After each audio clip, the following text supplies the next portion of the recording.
এটা হচ্ছে broom pump, নিচ থেকে মাল উপরে আনা হয়। এটা কে কে চিনেন কমেন্ট করেন।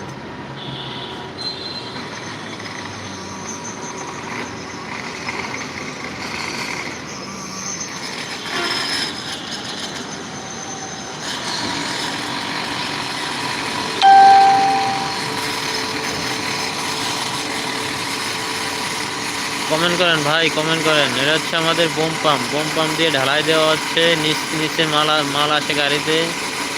এই ঢালাই হচ্ছে আবার এই গাড়ির মাধ্যমে উপরে আসে।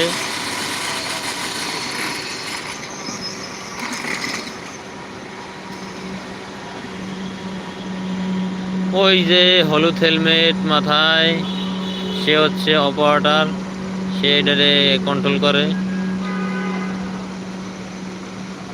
যতটুকু মাল লাগবে ততটুকু মাল সে নিচ থেকে উপরে নিয়ে আসে। আবার যখন অফ করা লাগবে তখন সে অফ করে